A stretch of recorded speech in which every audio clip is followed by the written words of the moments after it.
இன்புற்று வாழ்க. மனிதனும் தெய்வமாகலாம் என்றால் தெய்வ வடிவங்களைப் போல வேஷம் போட்டுக்கொண்டால் தெய்வமாகிவிட முடியுமா?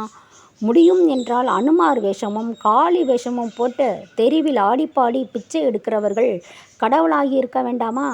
பகவான் ரமண மகர்ஷி போல வள்ளலார் போல படிப்படியாக தன்னை செதுக்கி கொள்ள வேண்டாமா? உயர்த்தி கொள்ள வேண்டாமா? நல்ல எண்ணங்களே ஒருவரை தெய்வமாக்கும். தீய எண்ணங்களே ஒருவரை அரக்கர் என்கிற நிலைமையில் சேர்க்கும். அரக்கராக வீழ்வது, மனிதராக வாழ்வது, தெய்வமாக உயர்வது எல்லாமே நம் கையில்தான் இருக்கிறது. ஒரு முறை அரக்கர்கள் எல்லாம் கடவுளிடம் கோபித்து கொண்டார்களாம். எதற்கு? எப்போது பார்த்தாலும் தேவர்களோடு தான் கூட்டணி வைக்கிறீர்கள், அவர்களோடு சேர்ந்து கொண்டு அசுரர்களை அழிக்கிறீர்கள், ஏன் அவர்கள் மீது மட்டும் உங்களுக்கு பிரியம்? அவர்களை மட்டும் ஆதரிக்கும் ரகசியம் என்ன என்று கேட்டார்கள். உடனே கடவுள் சிரித்து கொண்டே, தேவர்கள் அசுரர்கள் எல்லோரையும் கை நீட்டுங்கள் என்றார். எல்லோரும் கை நீட்டினார்கள். ஒவ்வொரு கையிலும் ஒரு திருப்பதி லட்டு வரட்டும் என்றார். வந்தது.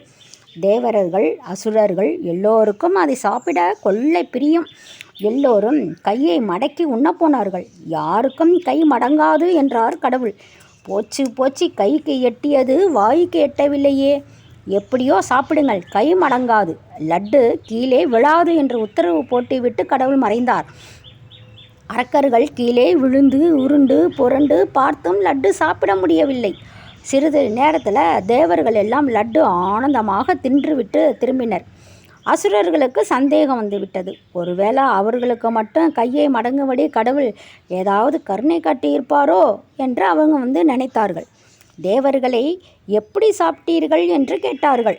முதலில் நாங்களே எங்கள் லட்டை சாப்பிட நினைத்தோம், முடியாது என்பதை நொடியில் நாங்கள் புரிந்து கொண்டோம். கையை நீட்டியபடி இருந்ததால் எதிரில் இருந்த தேவனை அழைத்து நீ சாப்பிடு என்று நாங்கள் ஊட்டிவிட்டோம். அவரோ அவர் கையில் இருந்ததை இன்னொருவருக்கு ஊட்டினார். இப்படி ஒருவருக்கு ஒருவர் ஊட்டிவிட்டோம், எல்லோரும் சாப்பிட்டு விட்டோம் என்றார்கள். கடவுள் எதிரில் தோன்றி, தானே உண்ண வேண்டும் என்பது அரக்க குணம், பிறர் உண்ண வேண்டும் என்று எண்ணுவது தெய்வ குணம், தானே தின்னுவதை விட ஒருவருக்கு ஒருவர் ஊட்டி மகிழ்வது உயர்வான தெய்வ பண்பு, அந்த உயர்குணம் அவர்களுக்கு இருப்பதால் அவர்கள் என் அருளை பெற தகுதி உடையவர்கள் என்றார்.